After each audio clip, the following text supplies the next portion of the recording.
여전히 코로나 상황은 우리를 이와 같이 여의하지 못하게 하는 부분이 많은 것 같습니다. 그럼에도 불구하고 부처님의 법을 듣기 위한 눈과 귀는 곳곳에 충만하다라고 생각이 되어집니다. 작년에는 아예 제가 이곳에서 여러분들과 얼굴을 마주하지 못했습니다. 그래도 올해는 여러분들을 그나마저라도 볼 수 있어서 다행이고 다행이다라고 하는 말씀을 드리면서 본문을 엮어갈 것입니다. 본문을 엮어가기에 앞서서 이 종님의 가장 큰 어른이신 중봉 방정대 종사께서 대한불교 조계종 정신적 지도자로서 종단을 통령할 종대용에 추대되셨습니다. 진심으로 진심으로 경하를 드립니다.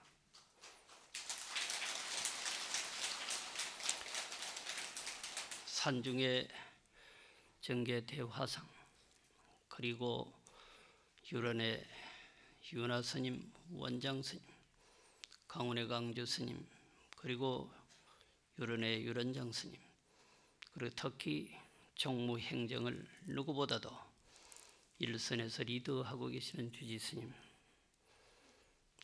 그분들의 외화와 리더의 호지 아래 운합이 오늘 법문을 하게 된 것을 참으로 성스럽게 생각을 합니다. 어제까지는 여러분들이 잘 아시는 것처럼 이세간품을 들었을 것입니다. 세간을 떠났다라고 하는 거죠. 세간을 떠나면 어디로 갈까요? 출세간으로 가야 하지 않겠습니까? 오늘 제가 부여받은 법문의 바로 주제, 입법계품은 세간을 떠나서 출세간으로 들어가는 그 부분이 될 것입니다. 입법계품은 두 가지 의미를 갖습니다. 실로 등장하는 인물을 보면 선제동자가 세상에서 평범한 사람으로서 불법에 들어오는 것이죠. 그리고 불법에 들어와서 진실로 진리의 세계, 깨달음의 세계에 들어가는 그 과정을 적나라하게 그리고 있다, 이렇게 말씀을 드릴 수가 있겠습니다. 좀 더 구체적으로 말씀드리면 입법계품은 신라벌성 급고독은 대장엄누각에서 펼쳐지는 장대한 법회입니다. 이것을 일러서 화엄경이 깨달음을 성취하시고 가장 먼저 설한 설법일까? 아니면 금강경을 설하시고 난 다음에 법화경과 간격을 두면서 그 전후로 설해진 것일까? 라고 하는 것이 학자들 간에 약간의 논란의 모습이 있는 것입니다. 설처가 화엄경은 아란야 법보리장중이라고 했기 때문에 고유한 깨달음의 도량 보리수를 가리키는 건데, 여기 입법계품은 신라벌성 급고독은 대장엄누각이라고 했으니까 상당한 인식의 간격이 있을 밖에 없는 것이죠. 80화엄은 단편적으로 엮어서 유통되던 것을 다 묶어 놓은 것이 80번 화엄이죠. 그래서 입법계품은 40번 화엄을 80번 화엄의 가장 뒤에 붙여놓은 것입니다. 따라서 어쩌면은 법보리장중에서 설해졌던 그 화엄의 말씀을 사실에 근거해서 급고도군에서 설출한 것이 아닌가라고 하는 것이죠. 우리가 기수급고도군 하면 그냥 기원정사가 생각나는 거죠. 사위국 하면은 아주 기억이 잘 나는 거죠. 근데 신라벌성 하면 잘 떠오르지 않잖아요. 사위, 신라벌, 그걸 음력한 것입니다. 경주에 가면 서라벌이라고 하는 게 있고, 그걸 우리는 신라라고 하는 나라로서 잘 기억하고 있습니다. 그래서 인도의 신라벌성을 비견해서 학자들은 우리가 말하고 있는 삼국때 신라를 신신라라고 바라보는 거죠. 바로 부처님의 나라라고 하는 뜻으로 이해를 해도 되는 것입니다. 어쨌든 이 법계품은 신라벌성 소위 사위국 말이죠. 급고독은 대장엄누각을 기원정사로 바라보는 것이 어느 정도 설득력을 갖는다, 이렇게 말씀을 드릴 것입니다. 이곳에서 수많은 대중들이 부처님에게 법문을 요청합니다. 그러나 부처님은 바로 법문을 하시지 않고 말없이 사자 빈신삼매에 들어가 버리는 거죠. 사자는 부처님을 비견한 말씀이죠. 상왕도, 코끼리왕도 부처님을 비견한 그런 말씀이죠. 빈신, 몸을 펼치는 거죠.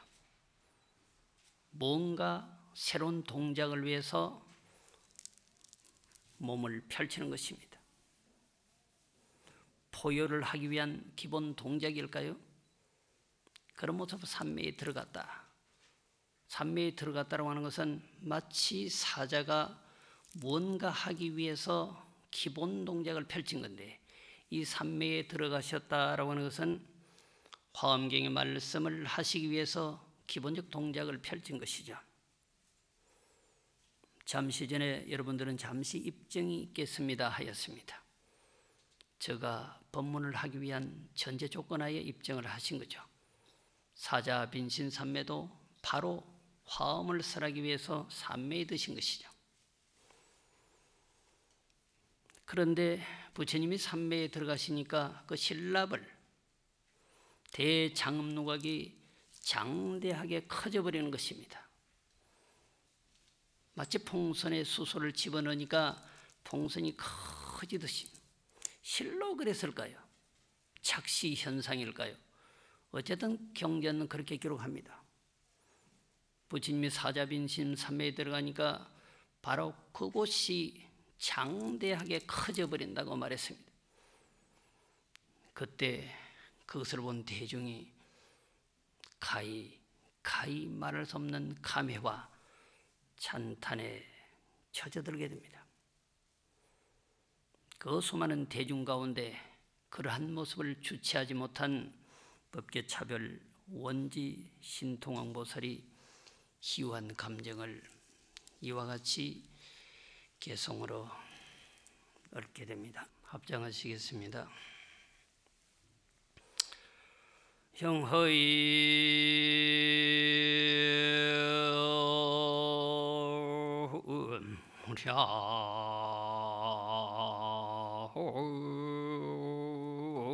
응급엔 수제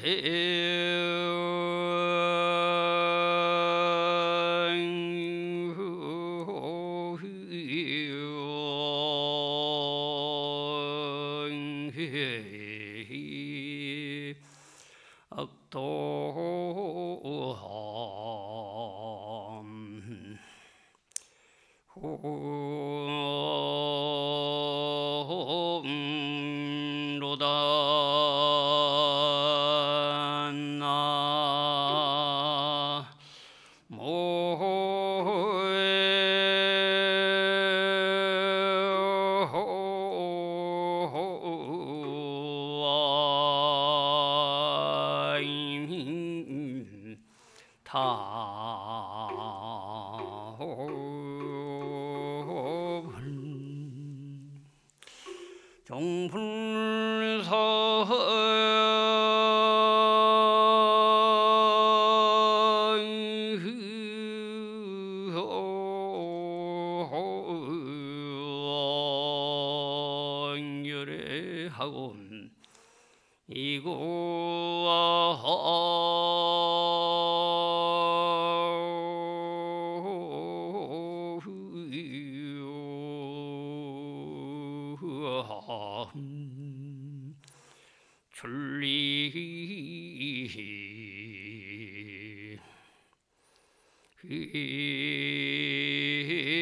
줄리로다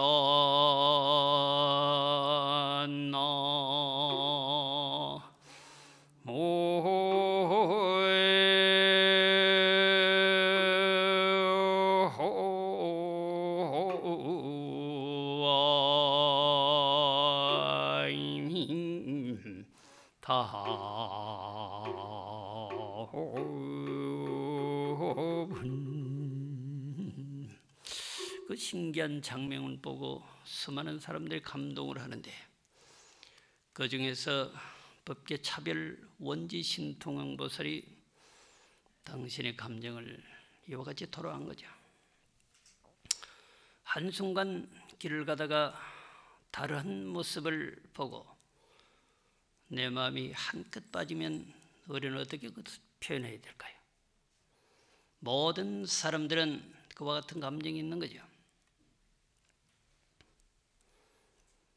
부처님이 삼매에 도셨는데 그 공간 자체가 장대하게 커졌다, 그렇게 보여지는 것입니다.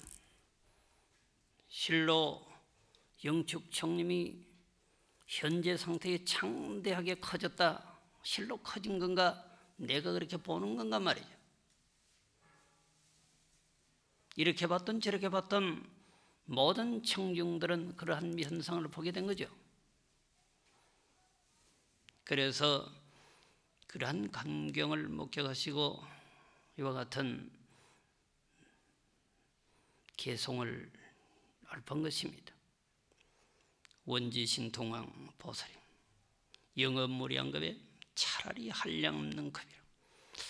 급 하니까 그냥 와닿진 않지만 여러분들은 급이라고 하는 말씀을 많이 들어보셨습니다.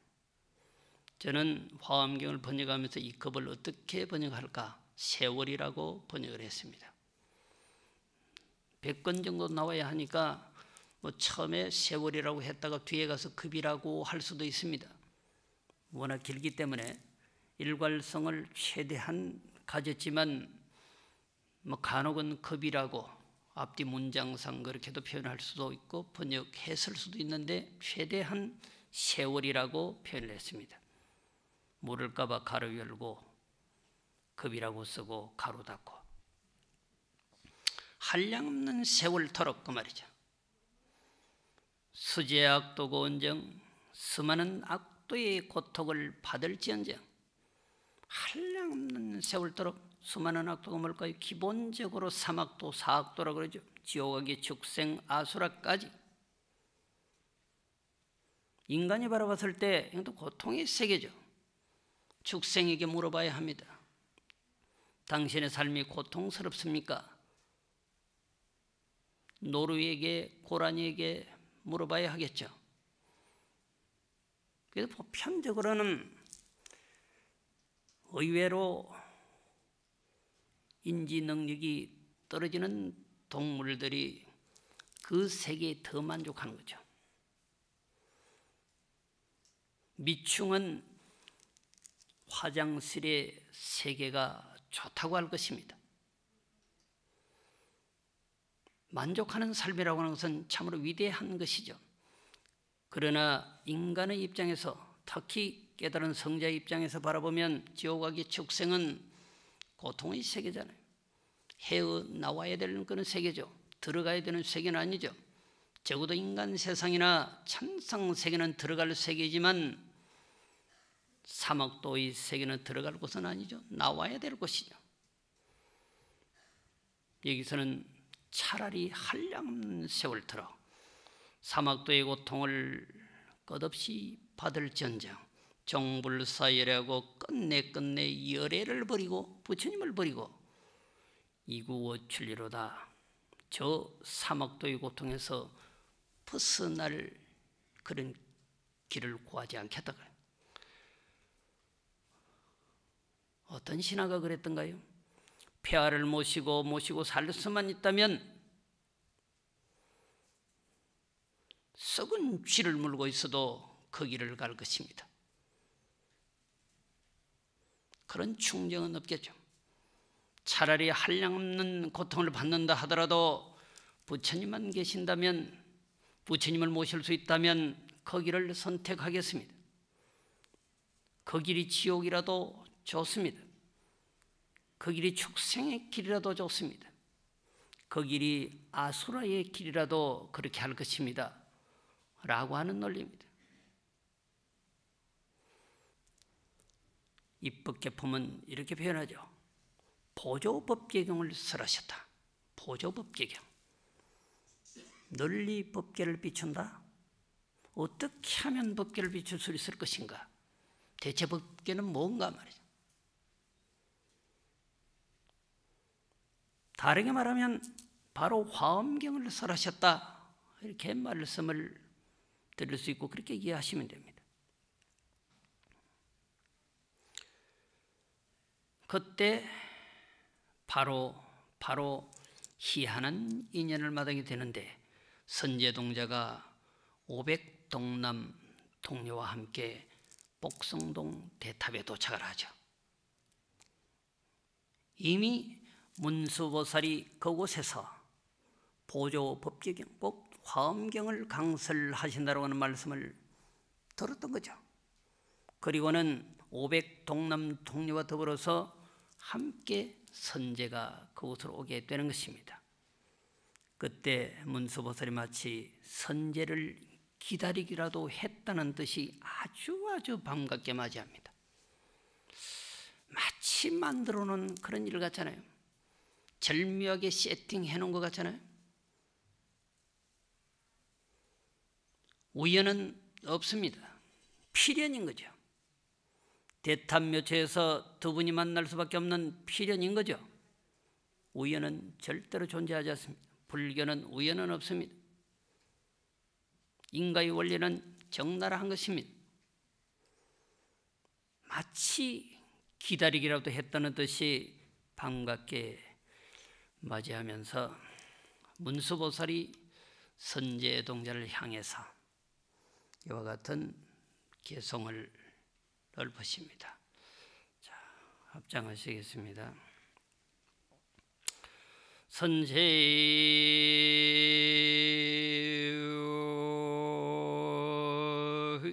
공도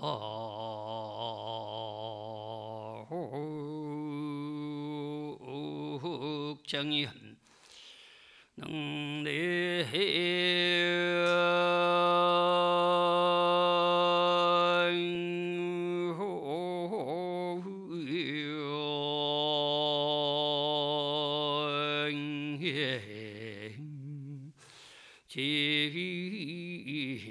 지어서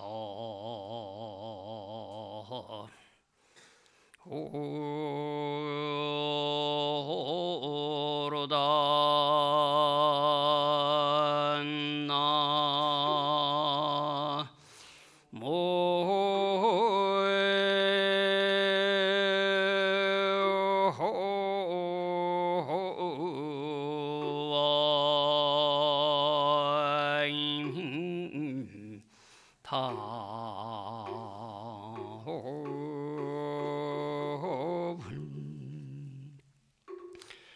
밝힌 대비히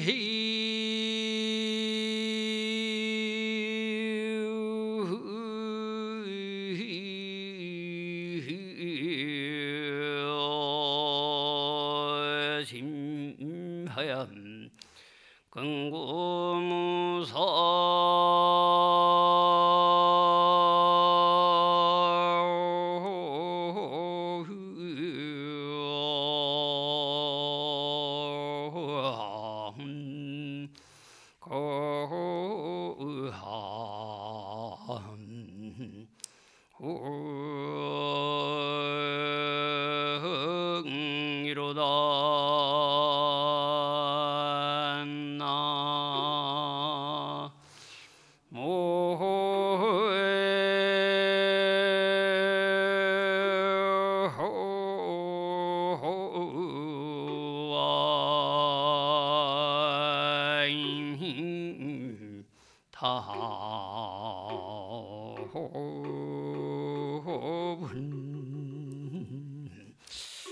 500 동남 동녀 중에서 아마 선제가 눈에 그렇게 잘 띄었을 것입니다. 수많은 사람이 같이 온다 해도 눈에 띄는 사람이 있죠. 굳이 옷을 갖춰서 차려입지 않아도, 굳이 화장을 하지 않아도 눈에 절묘하게 보이는 존재가 있는 것이죠. 500 동남 동녀 중에서 선제는 그냥 자연스럽게 그렇게 보여진 거죠. 선제 공덕장이야. 여기서 선제는 선제동자를 말하는 것이 아니고 잘 오셨다, 참으로 거룩하다, 공덕의 갈물이야. 모든 공덕을 이미 갖춘 존재같이 보이는 거죠. 문수보살이 봤을 때는 선제동자가 이미 예견된 그런 존재로 보이는 것입니다. 능내지야소로다. 그대가 능히 와서 나의 처소에 이르렀도다. 발기대비심하여 대자비의 마음을 일으켜서 군구무상각이로다. 부지런히 무상, 더 이상 없는 깨달음의 세계를 구해보라 그랬죠.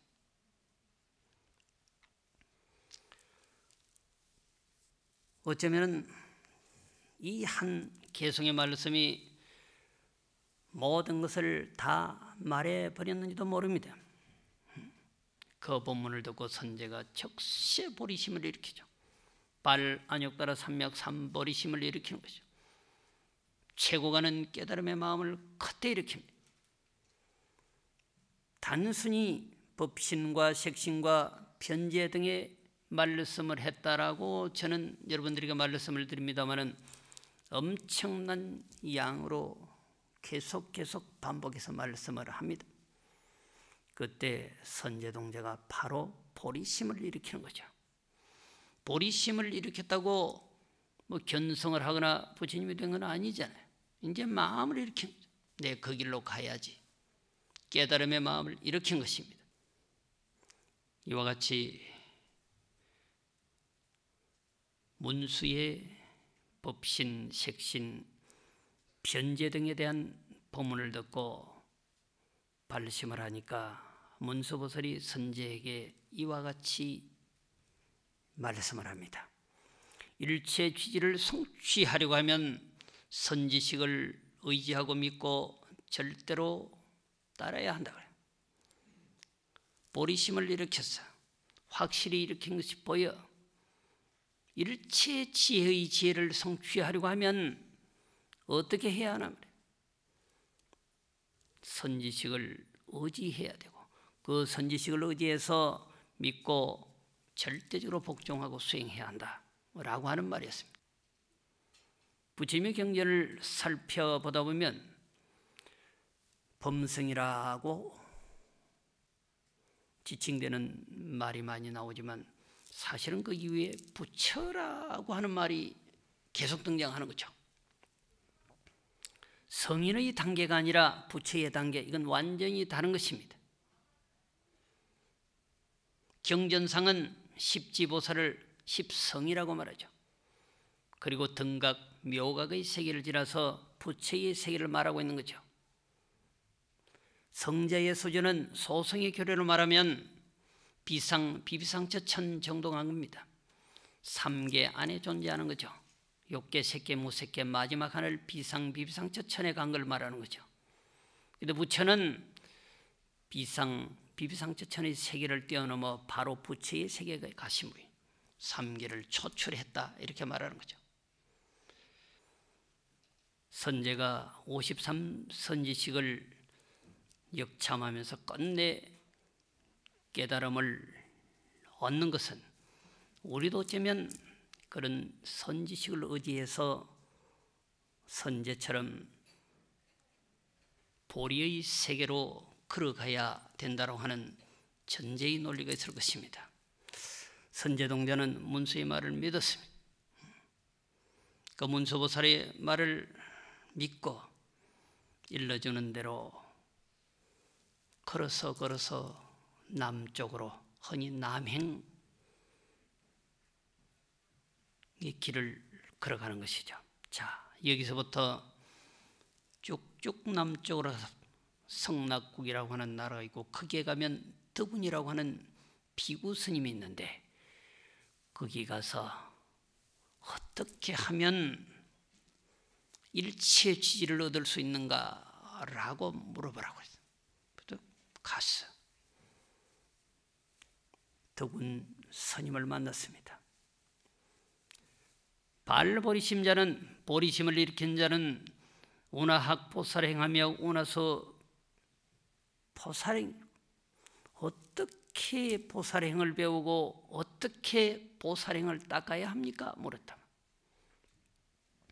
발보리심자, 결국 일체의 취지를 성취하기 위해서 보리심을 일으킨 자 어떻게 수행하고 어떻게 도를 닦아야 됩니까? 이렇게 물었어. 나는 아무것도 모릅니다. 그래. 모든 것은 제게 물으세요 라고 하는 논리가 아니라 저는 아무것도 모릅니다. 단 하나만 일러줄 수 있겠습니다. 그게 뭘까요? 응념재불경계. 모든 부처님의 경계를 다 기억한대. 대단한 거죠. 그렇게 기억해서 지혜 광명으로 널리 보는 것입니다. 지혜라고 하는 것은 사실은 문자가 아니잖아요. 정신적으로 아니면 사상적으로 이념적으로 아니 문자를 통해서도 그렇습니다. 지혜를 얻는 거죠. 그 지혜는 빛살입니다. 광명인 거죠. 에너지인 거죠. 그걸로서 세상을 바라보는 거예요. 모든 부처님의 경계를 하나도 빠뜨리지 않고 기억해서 그 장대한 광명으로 세상을 널리 보는 것, 그 정도입니다. 그러면서 약간 구체적으로 연불문, 21가지 연불문에 대해서 법문을 해주죠. 그리고는 더 이상 제게 묻지 마세요. 저는 이것밖에 모릅니다. 그러면 어떻게 할까요? 여기로부터 또 남쪽으로 가다 보면 해문국이라고 하는 나라가 있는데 거기 가면 해운이라고 하는 스님이 있습니다. 거기 가서 물어보세요. 해문 스님을 찾아갔어. 그분도 저는 딱 하나밖에 몰라요. 보안, 세상을 널리 바라보는 눈. 어떻게 하면 세상을 널리 바라볼 수 있을까요? 큰 눈을 가질까요? 응? 그걸 보안법문이라고 말하죠. 아무리 물어봐도 더 이상은 말하지 않아요. 보안법문에 대해서만 간략하게. 경전은 계속 장대하게 설명을 합니다. 요약하면 보안법문인 거죠. 세상을 한눈으로 바라보라. 그리고는 더 이상 묻지 말라고. 그럼 어떻게 할까요? 여기로부터 계속 남쪽으로 가면 능가산이 있고 거기 가면은 선주라고 하는 분이 있는데 그분에게 가서 물어보세요. 그분에게 찾아가서. 그리고 그분 또한 법문이 간단해. 무예 법문. 거디에도 걸리지 마세요. 그거죠. 거디에도 걸리는 존재는 되지 마세요. 그러면서 다양하게 무예자제한 말씀을 해주는 거죠. 역시 하나밖에 모르는데 더 이상 묻지 말아요. 그러면서 저기 계속 남쪽으로 가죠. 거기에 자제승이라고 하는 곳이 있는데 거기 가면 미가장자라고 하는 분이 계십니다. 또 그분을 찾아가서 그 미가장자는 묘음다란이, 신묘장구 대다란이가 아니라 묘음다란이. 요 다란이를 계속하면 신묘한 소리를 낼 수 있고 신묘한 소리를 들을 수도 있을 것입니다. 내용이 그래. 그렇게 해서 계속 추천해주는 선지식을 찾아가는데 주림마을에서는 해탈장자가 무예 장음의 딸, 열애 무예 장음의 딸. 그리고 마리까라국에서는 해당비구가 반야 바라밀 삼매. 그리고는 보장음 동산에서 휴사 우바이는 뭘 일러줄까? 리구아는 근심을 떠나버리면 안온하게 됩니다 라고 하는 법문을 일러주죠. 바로 제가 법문을 부여받은 부분까지의 법문을 간단하게 일러드린 것입니다. 선제는 선지식을 의지해서 법문을 듣는데 딱 한 선지식에서 한 법문밖에 듣지 않은 거죠.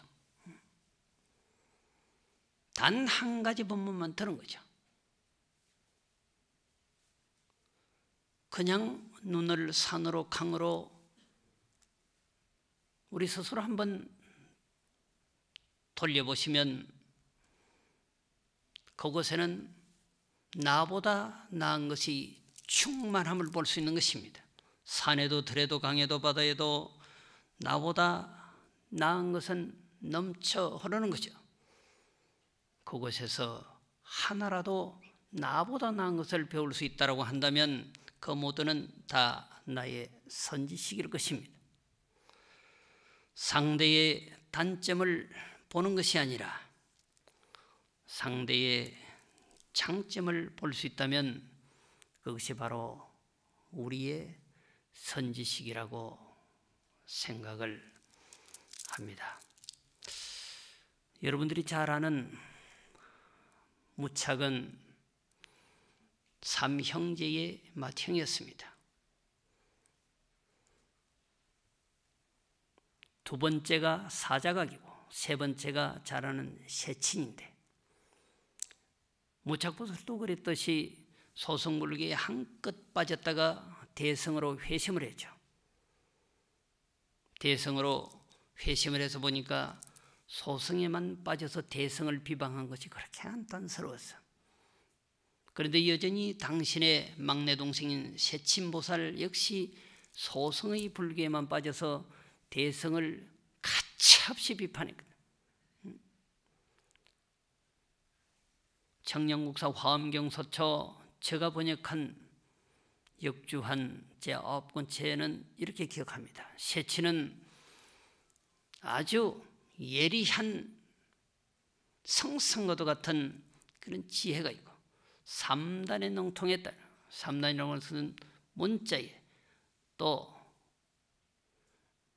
어떻게 보면 무사의 기능, 변제술이 아주 뛰어나요. 그럼에도 불구하고 축출한 지혜를 가진 변제설은 그 누구도 당할 수 없는 칼날 같은 유성금 같은 변제설, 찰나간에 상대의 말을 제어하고 설득력 있게 감화시키는 그 능력이 유성금 같았다 했어요. 근데 너무 안타깝잖아요, 무차게 볼 때. 그래서 자기가 죽음을 빙자합니다. 곧 내가 죽을 것 같다, 잠깐 보면 어떨까 하니까 3일 만에 뛰어온 거죠. 계획적으로 화엄경을 딱 펼치고 있었습니다. 내 죽기 전에 너가 이걸 잠시라도 읽어보면 어떨까? 지금 이 자리에서. 그 자리에서 화엄경을 읽고는 크게 감동을 받아버립니다. 그러면서 당신이 생각하기를 소성을 찬양하고 대성을 비방한 그 모습을 어떻게 할까? 예리한 칼로서 자기를 혀를 잘라버리고 그렇게 형벌을 하고 참회를 하겠다니까 그럴 이유가 어디 있느냐? 지금까지 똑같은 혀로서 소성의 진리만 찬탄하고 대성 화엄의 논리를 그렇게 비방했다고 한다면 그 혀로서 대성을 찬송하고 대성불교의 길을 걸으면 된다라고 했죠. 그 뒤로 산으로 들어가서 십지경을 붙들고 마지막에 십지론이라고 하는 것을 지어서 세상에 내놨을 때 천지가 진동하는 상서가 보였다라고 했습니다. 화엄경은 신앙적으로도 이와 같이 거룩하고 위대하고 숭고한 것입니다. 이곳에서 한 소절만 얻는다 하더라도 여러분들은 당내의 성불작조의 인연이 될 것입니다. 자, 합장하십니다. 심효의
생하염 무법인해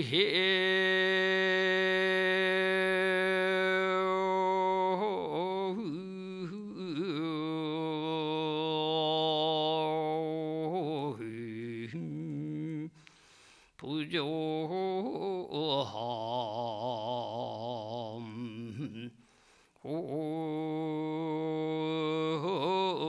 고로다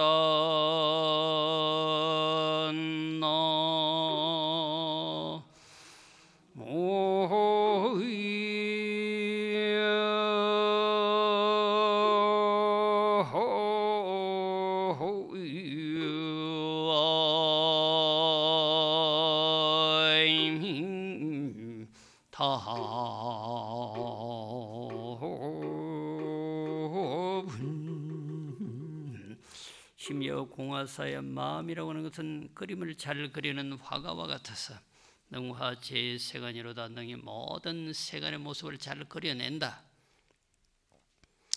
온 실종생하여 온도 다 이 마음으로 쫓아나왔다. 우리 육체가 온으로 만들어졌잖아요. 우리의 몸도 일체 만유도 다 마음으로 쫓아나왔어. 무법이 부조로다. 그 어떤 법도 이 마음이 만들지 않는 것이 없다 라고 했습니다. 야마천궁 개참법입니다. 화엄경의 골수라고 말할 수 있는 것입니다. 지금까지 저의 말씀을 잘 이해하지 못하고 어려웠다고 한다면 마지막 읊은 이 개송을 기억하시면 될 듯합니다. 모든 것의 조작은 이 마음이 주체입니다. 모든 것의 주제자는 이 마음입니다. 이 마음을 찾아서 우리는 선제 동자처럼 여행을 떠나야 하고 그 여행은 끝내 일체의 취지를 성취하는 것으로 마무리해야 할 것입니다. 제 얘기는 여기까지입니다.